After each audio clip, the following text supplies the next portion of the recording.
आकाश, ये दादाजी कौन आपके साथ मैं जानना चाहती हूँ। किरण, ये बाबा जी इस दुनिया में बिल्कुल अकेले हैं।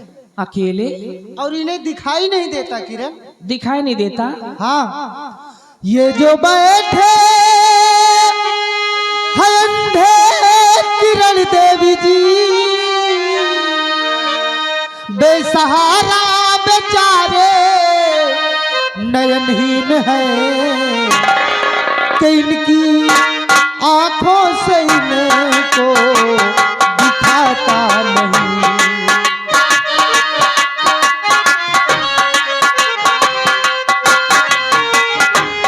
कि इनकी आंखों से इनको दिखाता नहीं। इनकी आंखें दरिंदे लिए छीन हैं, इनकी इनको दिखाता। दादाजी को दिखाई नहीं देता, लेकिन मैं क्या कर सकती हूँ।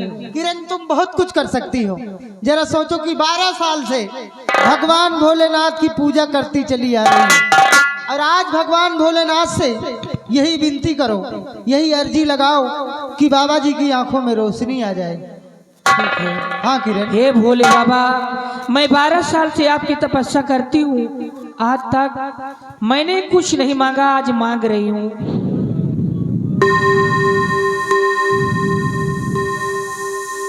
बोलो बेटी, क्या चाहिए?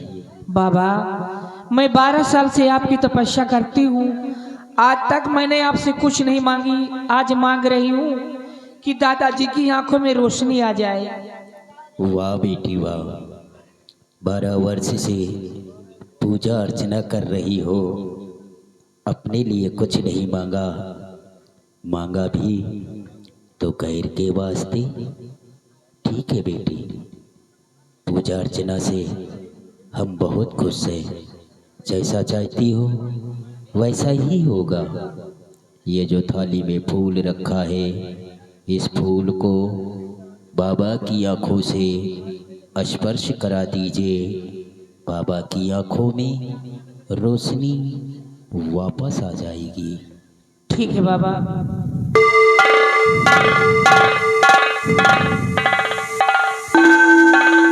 दादाजी, धीरे धीरे आंखें खोलो, अब आपको दिखाई देने लगेगा।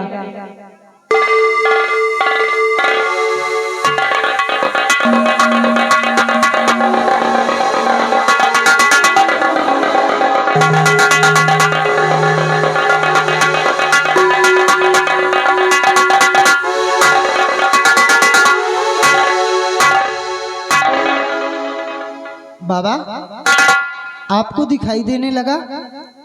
हाँ आकाश, ये रंग बिरंगी दुनिया में मैं फिर से देखने लगा। आकाश, आकाश, मैं तेरा ये एहसान जिंदगी भर नहीं भूलूंगा बेटे। नहीं बाबा, मैंने कोई एहसान नहीं किया, बल्कि ये जो खड़ी हैं इनका नाम किरण है, और इन्हीं की पूजा अर्चना से भगवान भोलेनाथ प्रसन्न होकर आपकी आंखों में रोशनी लाए हैं।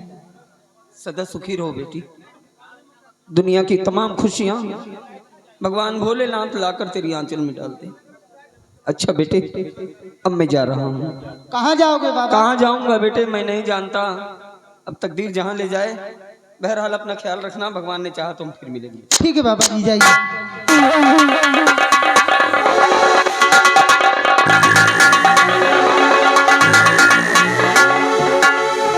आकाश, कितनी खुशी की बात है, दादाजी की आंखों में रोशनी आ गई। अब ले चलिए मुझे। हाँ किरण, ये सब तुम्हारी मेहनत का फल है, जो बाबा जी की आंखें ठीक हो गई।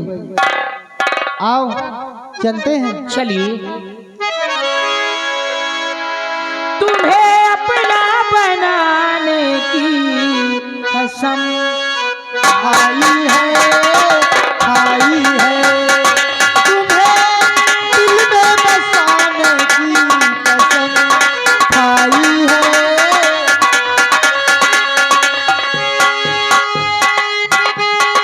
तेरे ठोठे में लाल चुरा लोगे, मोहब्बत क्या है सबको दिखा दोगे।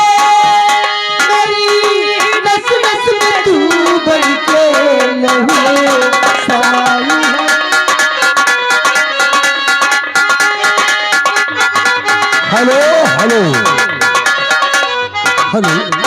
हाँ, हाँ जगनेटर वाले भैया देखिए, मेला मालिक जी कह रहे हैं कि जगनेटर अभी बंद कर दीजिए, बिजली चली गई तो भैया जगनेटर न बंद करो भाई, चले दियो। हाँ नहीं बंद ना करे भाई, चलिए।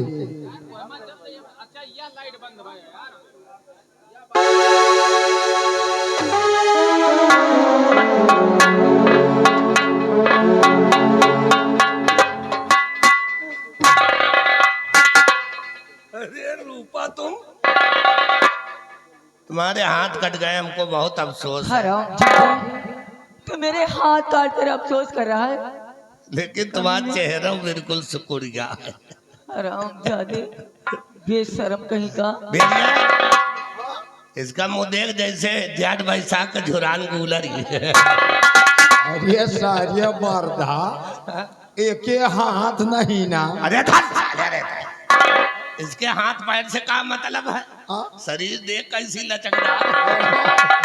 ए रूपा, बहुत दिन हो गया तुमको पति का प्यार नहीं मिला। अब चलो हम तुम्हारी कर दें।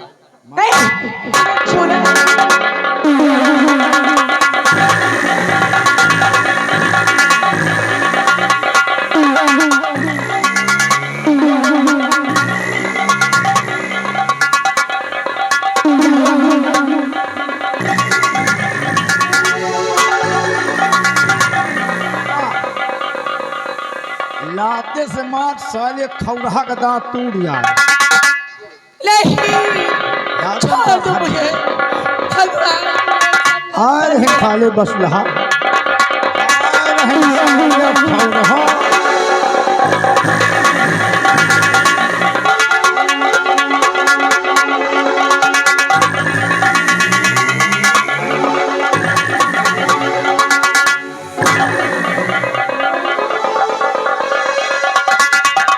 आराम जादी कही यही पे पड़ी पड़ी मार।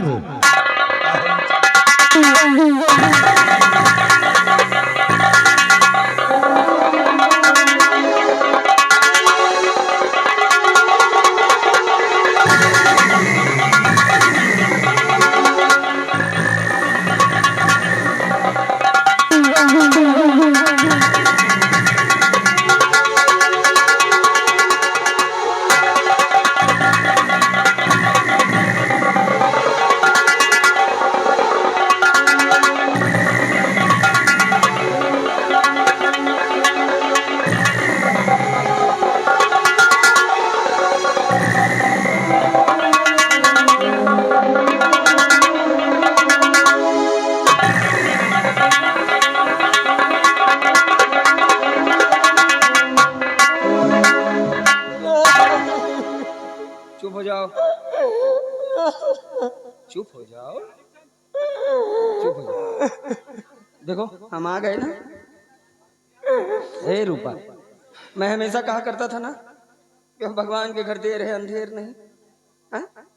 देखो देखो मुझे, उसी भगवान की वजह से मेरी आंखें अच्छी हो गई, सब कुछ दिखाई देने लगा मुझे। रूपा चलो हम यहाँ से दूर चले जाएंगे, और दूर कहीं जाकर हम अपनी नई जिंदगी की शुरुआत एक नए तरीके से करेंगे। चलो। नहीं स्वामी, आप आने में बहुत देर कर दी स्वामी। नहीं रूपा, कुछ देर नहीं हुई है। कहते हैं ना कि जब जागो तब सवेरा। चलो। स्वामी, पहले मेरी गोद से मेरे बच्चे को छीन लिया गया, उसके बाद मेरे दोनों हाथ कटवा लिए गए, और आज मेरी इज्जत लूट ली गई। स्वामी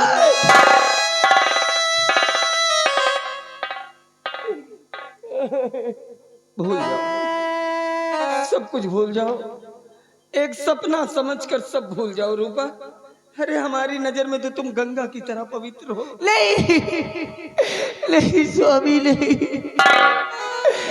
तुम्हारी गंगा मैली हो गई स्वामी, तुम्हारी गंगा मैली हो गई स्वामी। मेरी बर्बादी का कारण और कोई नहीं, वो हरामजादा महामंत्री भयभीत सिंह है। उसी ने मेरे गोद से मेरे बच्चे को छीना है और उसी ने मेरे दोनों हाथ काटे हैं और आज उसी ने मेरी इज्जत लूटी है। मुझसे और नहीं सहा जाता। ऐसा लगता है कि हमारा और आपका साथ बस यही तक था। नहीं, ऐसा ना कहो रूपा, ऐसा ना कहो। स्वामी, हमें आपसे कोई शिकायत नहीं है।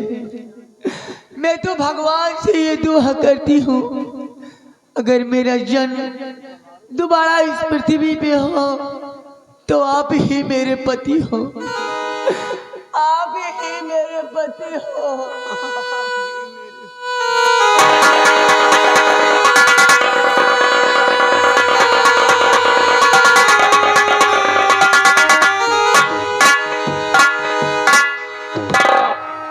भगवान और कितनी परीक्षा लेगा और कितनी कुर्बानी देनी होगी? अब बर्दाश्त नहीं होता भगवान, अब बर्दाश्त।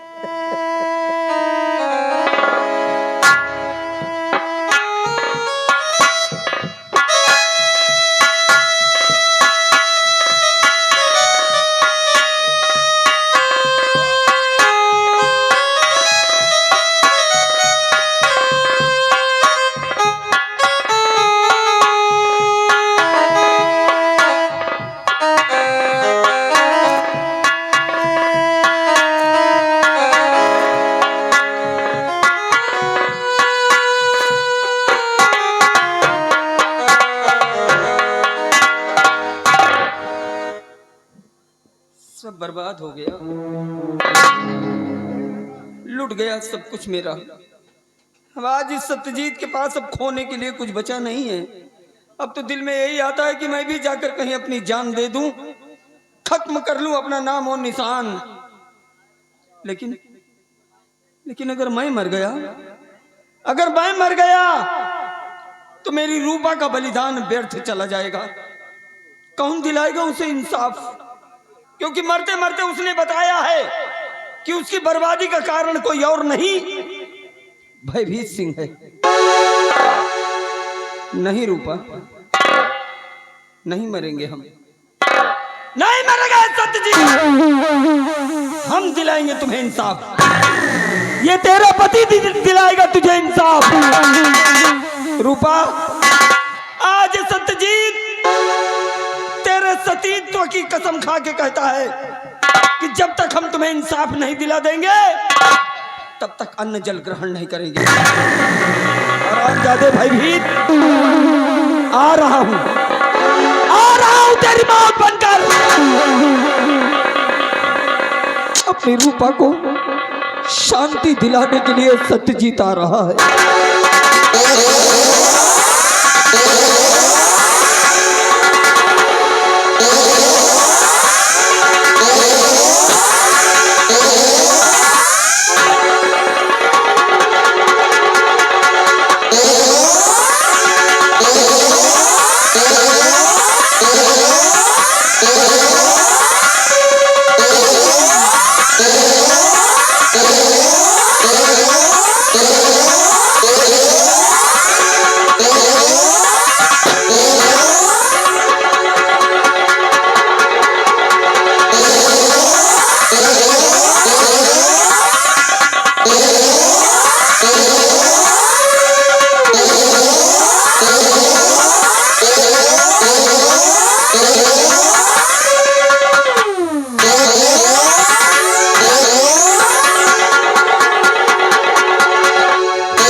देखो भैया, जैसे सारी रात बैठे रहे 5 मिनट और बैठे, हाँ नहीं तकलीफ हो जाए हमको ना कहो। ले जैसे सारी रात बैठे रहो 5 मिनट और बैठो, अपने तेजा को इस रतनगढ़ का महाराज बना दूं तो तुम सबका मुंह मीठा करा दूं।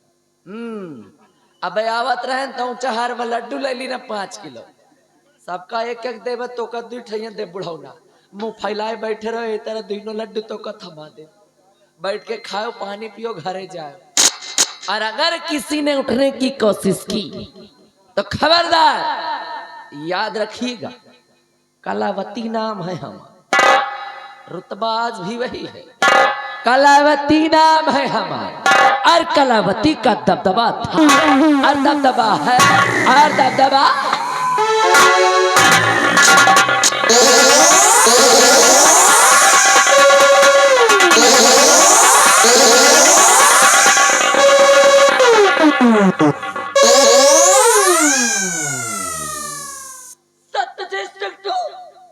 हाँ सत्यजीत सिंह। अरे तो अंधा हो गया था रे।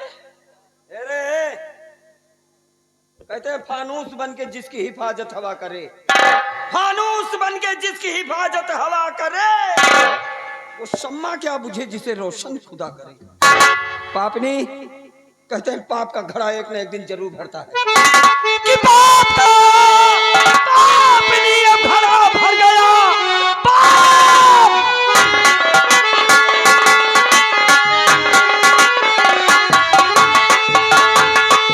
अब घड़ा भर गया, अब बचेगी न जिंदा तू संसार में। दे बता मेरा बेटा है राजू कहाँ, वरना मारूंगा तुझको यही जान से।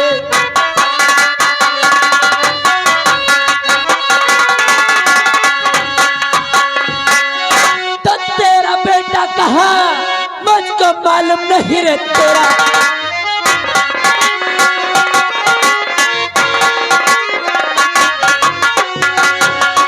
तेरा बेटा कहाँ मुझको मालूम नहीं, अल्लाह के शमशीर आया है दरबार। जा चला जा इसी में और भलाई तेरी, वरना मारूं अभी जान से इस घड़ी। छुतिहर कहीं की, जितना पूछता हूँ उसका सही सही जवाब दे। मेरा बेटा कहाँ है? मैं नहीं जानती, मेरा बेटा कहाँ है? अरे मैं नहीं जानती किसी बेटे के बारे में। नहीं मालूम? अरे नहीं मालूम भैया, सही बोल रही है। भगवान कसम झूठ का भी बोला है। हराम खोर, तेरी एक कसम मैं पहले भी देख चुका हूँ। चल छोड़, अगर बेटे के बारे में नहीं मालूम तो बेटे की बात पीछे कर और मेरे दूसरे सवाल का जवाब दे। हाँ दूसरा सवाल, भयभीत कहाँ है? भाई भी भाई मुझे कैसे मालूम, मैं नहीं जानती, मुझे नहीं मालूम भैया, नहीं मालूम? बिल्कुल कुछ नहीं मालूम, नहीं मालूम? एकदम नहीं मालूम। मादर चोद, सब मालूम है तुझे। अरे हमको तो अब मालूम हुआ कि हमको बर्बाद करने में तूने कोई कोर कसर नहीं छोड़ी, लेकिन आज दुनिया की कोई ताकत मेरे हाथ से तुझे बचा नहीं सकती। 4 खंड करूंगा हरामखोर, 4 खंड। ऐसा ना करो। आज तेरे मेरे बीच में जो आएगा वो मौत के घाट उतर जाएगा। हराम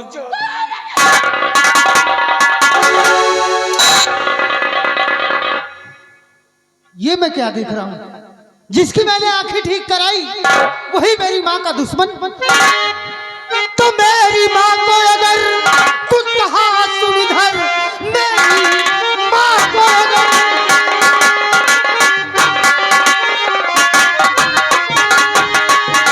मेरी माँ को अगर कुछ कहा सुन इधर, आज जिंदा यहाँ से न जा पाएगा।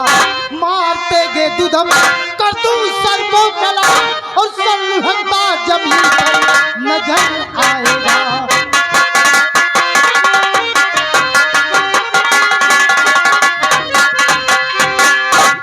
चले जाओ यहाँ से, माँ है ये हमारी। हाँ बेटा है ये मेरा, निकल लो यहाँ से, इसकी भलाई है। आकाश तू बीच में मत आ, चला जाए यहाँ से। मेरी तुझसे कोई दुश्मनी नहीं, ना तुझसे कोई लेना देना है। आज जिस रामजादी को मेरे हाथ से कोई बचा नहीं सकता। आज इसके और मेरे बीच में जो आएगा वो मौत के मुंह में चला जाएगा। जा आकाश यहाँ से। जुबान को लगाम दे, एहसान फरामोश।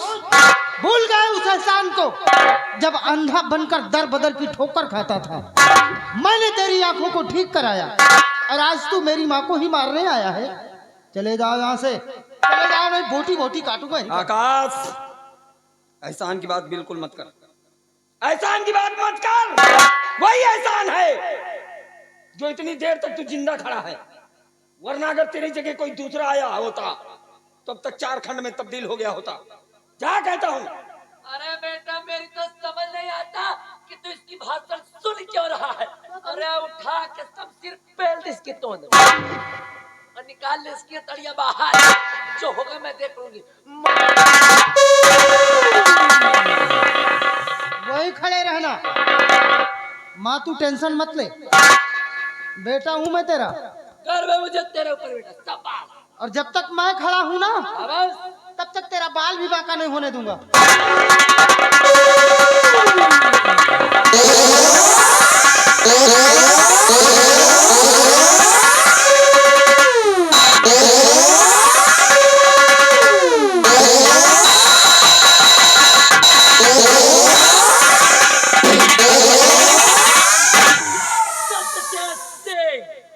आवाज नीची।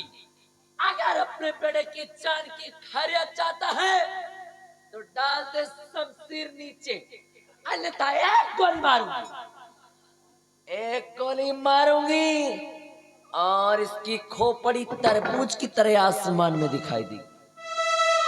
हे माँ, ये तू क्या कर रही है? अपने ही बेटे को मौत के घाट उतारने चाहती है। खामोश! कौन किसकी माँ और कौन किसका बेटा?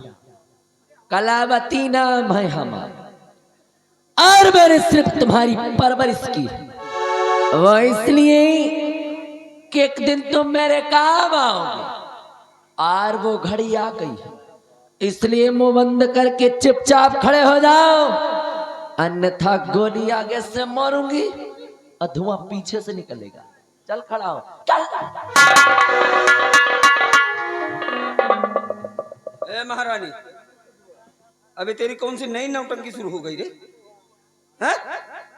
अपने ही बेटे के कनपटी पे पिस्तौल तान कर मुझसे कह रही है कि तेरा नहीं बल्कि मेरा बेटा है। अवश्य तेरा ही बेटा।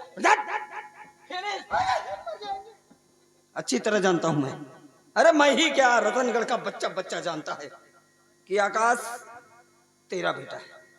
और आज जब तेरे बेटे की जान पे बन आई तो अपने बेटे की जान को बचाने के लिए तेरी कोई नई चाल, तेरा कोई नया षड्यंत्र, लेकिन आज तेरे किसी भी झांसे में सत्य जीताने वाला नहीं।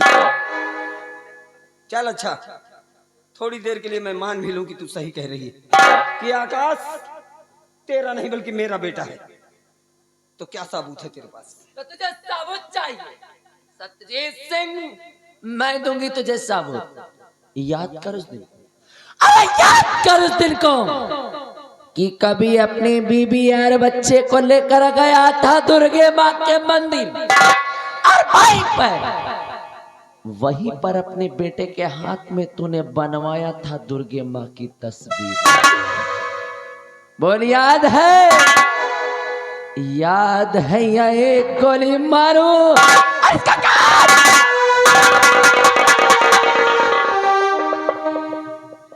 रुक जा महारानी, गोली सीने में उतार दो। याद है? अरे कैसे भूल सकता हूँ?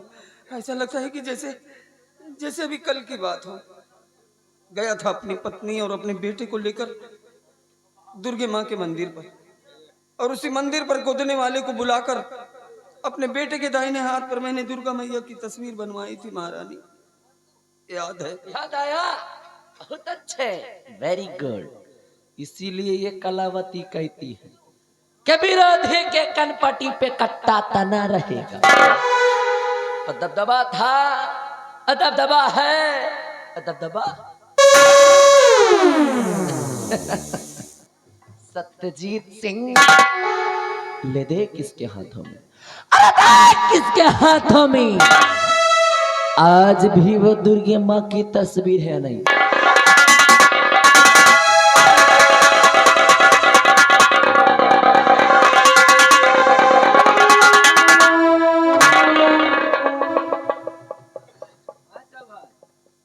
आकाश दिखा बेटे अपना अपना हाथ दिखा।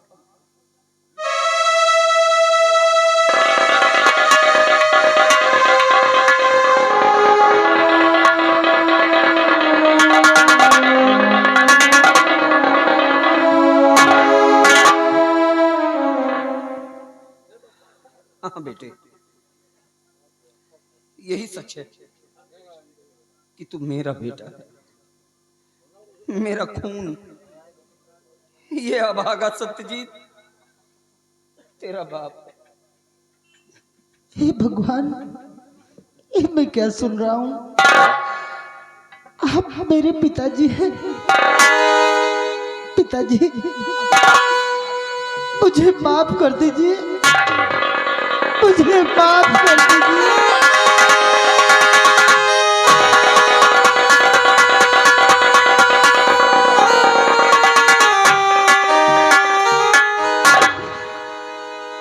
नहीं बेटे, रोना मत, क्योंकि जितना रोना था हमने रो लिया। तू मत रो और घबरा मत, तेरा बाप अभी जिंदा है, कुछ नहीं होने दूंगा तुझे। आज अगर बेटे की हिफाजत के लिए बाप कुर्बान भी हो जाए तो एक बाप के लिए फक्र की बात होगी। चल महारानी, आज बाजी फिर तेरे हाथ चली गई। चल मार मार, गोली खड़ा है सामने सत्यजीत। चल नहीं करते मेरा सीना और निकाल ले अपने दिल की भड़ास। बार बेटा मरने के लिए तैयार हो जा। आज तुम दोनों के बनाऊंगे ही पे कबर और उड़ा दूंगी तुम्हें मौत का चादर। सत्यजीत सिंह, नजर उठा करके मेरी तरफ देख ले। अरे नजर खोल कर मेरी तरफ देख। तेरी नजरों के सामने तेरा काल खड़ा है और नाम है महारानी कलावती। कलावती नाम है हमारा और कलावती का दबदबा और दबदबा दबदबा। महारानी अगर थोड़ी चली तो तेरा सर हलाक हो जाएगा। सबसे चली ना तो मारूंगा कटहल खोपड़ी पार गिरी जाएगा। हम भी आ गए हैं जगदीश की आदम पे।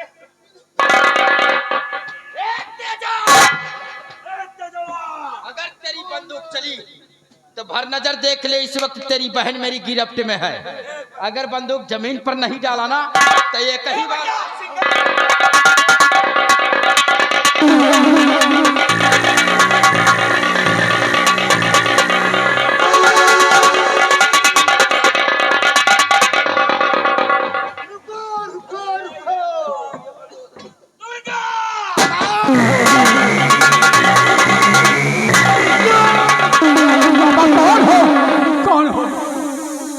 बाबा मैं खोर नहीं हूँ महाराज, मैं आपके ही दरबार का वही खजांची हूँ जिसको आपने धक्के मारकर अपने दरबार से बेदखल कर दिया था। मैं दर दर की ठोकरें खाता रहा। कुछ दिनों के बाद फिर मैं तेजा सिंह के गिरोह में गया और एक दिन क्या देख रहा हूँ महाराज कि आपकी महारानी एक बच्चे को लेकर आई। उस बच्चे को सौंप दिया डाकू तेजा सिंह के हवाले। तेजा सिंह ने उस बच्चे को मेरे हवाले सौंप दिया उसे मारने के लिए। मैं जैसे ही काली जी के मंदिर पर ले गया और जैसे ही बच्चे के ऊपर वार करना चाहा, मेरे हाथ कांप उठे महाराज। मैंने बच्चे को मार नहीं पाया। बच्चे को उठाकर काफी दूर लेकर चला गया, उसका पालन पोषण किया। महाराज वो मेरा खून नहीं है, वो आपका ही खून है महाराज। मेरा बेटा तेरा चिराग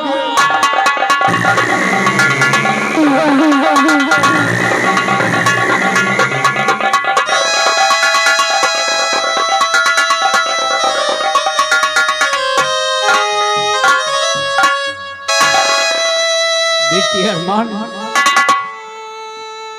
तुम मेरा बेटा है, तुम मेरा खून है। हाँ पिताजी, मुझे उसी दिन एहसास हो रहा था जिस दिन मैंने आपको कुएं के बाहर निकाला था। आपको देखकर लगता था कि आपसे हमारा कोई बहुत गहरा संबंध है, आपसे हमारा खून का रिश्ता है। बेटे, मेरे सीने से लगा।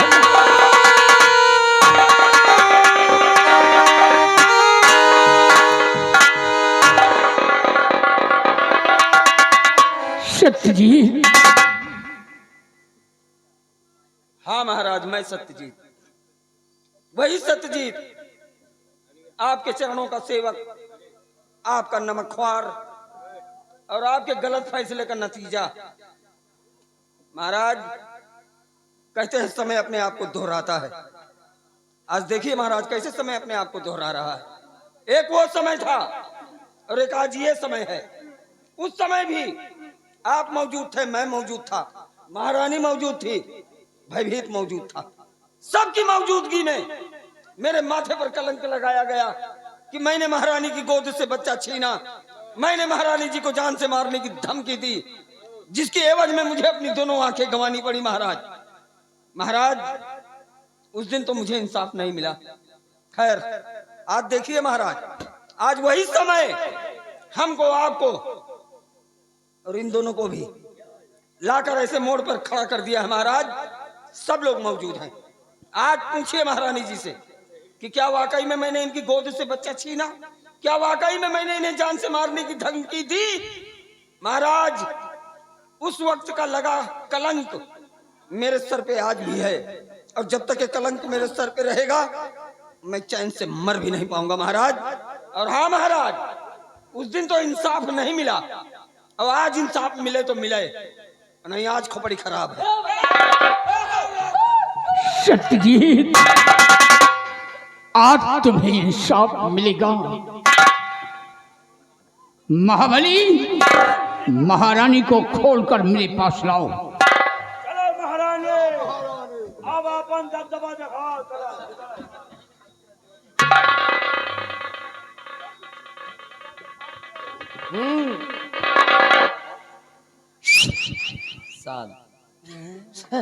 महाराज नमस्ते। महाराज देखो भैया, ये हमारा आपस के मैटर है।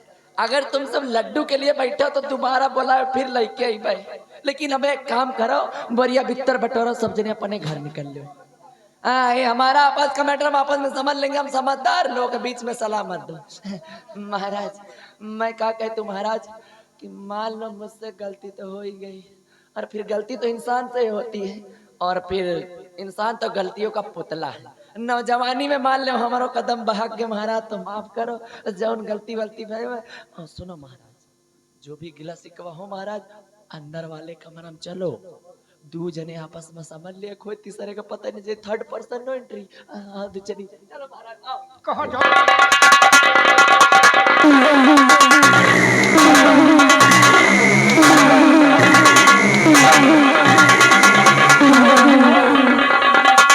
माँ बाप ने सीटी सिखला दिया, और अंदर वाला कमरा क्या तेरे बाप ने बनवाया है?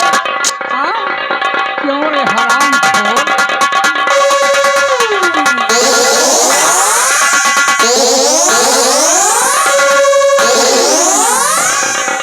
महाराज कमरा में ले जाए हैं कि कुआं में ले जाए हैं? अंदर वाली कुआं में यही ठेले नहीं महाराज निकाला गया है। अब अंदर तुम न जाओ महाराज इनके साथ। भैया चबरी न बांधो भैया। पहचाना मुझे? कौन हो? मेरे लाल लाल? मेरे लाल, मेरे बेटे, मेरे नूरे नजर, मेरे लगते जिगर, मेरे लाल पीले नीले हरे। नीले पीले हरे, ये क्या?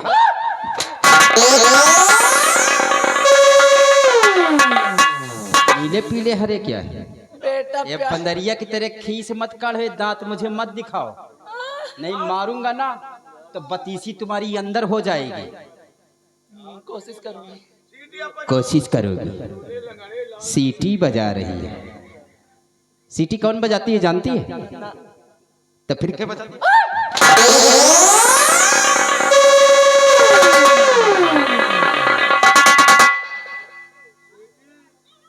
मुझे देखो, देखा। पहचाना मुझे कि मैं कौन हूँ? हाँ तभी तो। किस अधिकार से बेटा बोल रही हो? अब बेटे को तो बेटा ही कहूंगी ना। माँ का फर्ज अदा किया है? बेटे की उम्र के हो। माँ का फर्ज अदा किया है तुमने।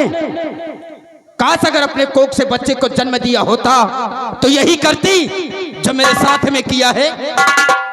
ले जाती उसे मारने के लिए उसके पास। अरे तुम क्या जानो कि माँ की ममता क्या होती है। अगर किसी बच्चे को जन्म दिया होता अपनी कोख से तो तुम्हें एहसास होता कि औलाद क्या होता है। अरे फूलों की सेज पर सोने वाले बच्चे को तुमने कांटों पर चलने पर मजबूर कर दिया। तो माँ हो। अरे सौतेली को सौतेली नहीं कहते, तेरी ही जैसी औरत को सौतेली कहते हैं। माफ कर दो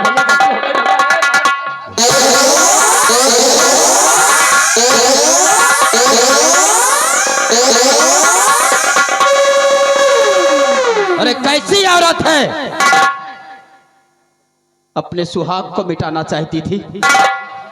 और जो औरत अपने सुहाग की न हुई वो किसी की नहीं हो सकती है, किसी की नहीं हो सकती है, न अपने औलाद का और न ही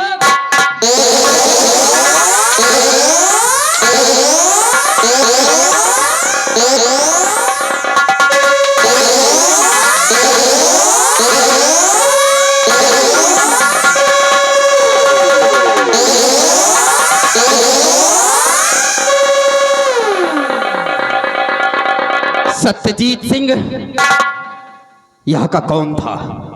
सेना का सेना नायक था भैया। सेना नायक का मतलब जानती है? हाँ क्या होता है? सेना नायक का काम है सेना की रक्षा करना, बॉर्डर पे ड्यूटी देना।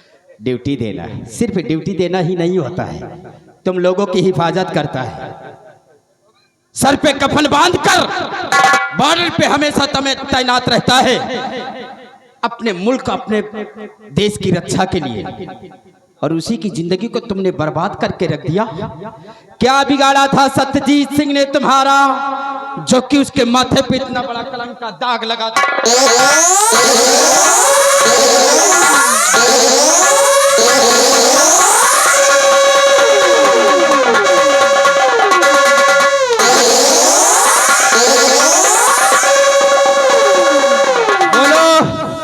सत्यजीत सिंह ने तुम्हारी गोद से बच्चा छीना? नहीं छीना।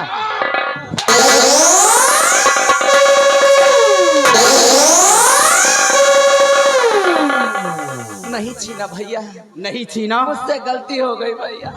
अब जो कुछ बच्चा हो इनका सबका दे दो। गलती हो गई?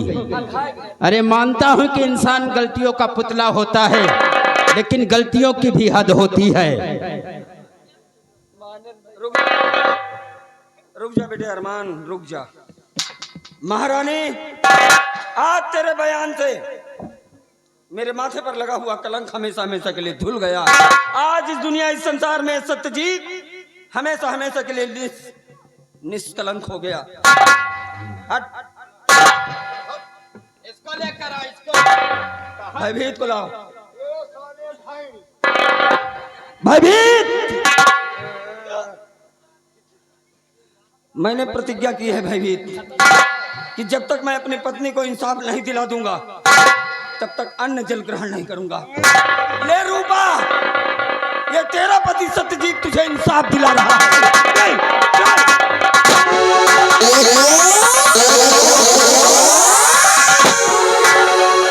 भैया हम बोले मारो भैया।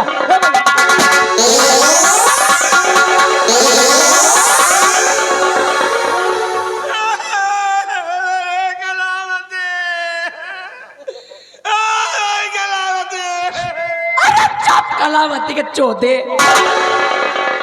हराम खोर। कलावती कलावती सब तेरी वजह से हुआ है। ना तू मुझसे इससे उल्टे सीधे काम करवाता और ना तो मेरी आज ऐसी हालत होती। लेकिन सत्यजीत सिंह, ये कलावती जा तो रही है, लेकिन मेरी बात को कान को खोल करके सुन लेना। कलावती नाम है हमारा, और कलावती का दबदबा था, आज दबदबा है, और दबदबा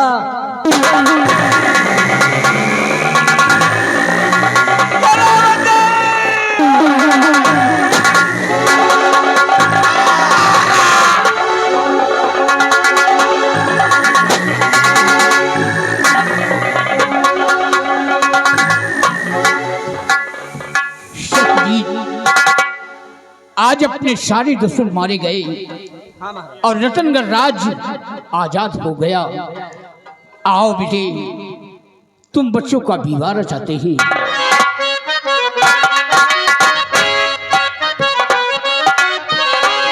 और बेटे अरमान, आज ये रतनगढ़ राज्य हम 2 भाग में करते हैं। आधा राज तुम्हें दे रहा हूं, आधा राज आकाश को। दोनों मिल करके ये रतनगढ़ राज चलाना, बराबर प्रजा का ख्याल रखना।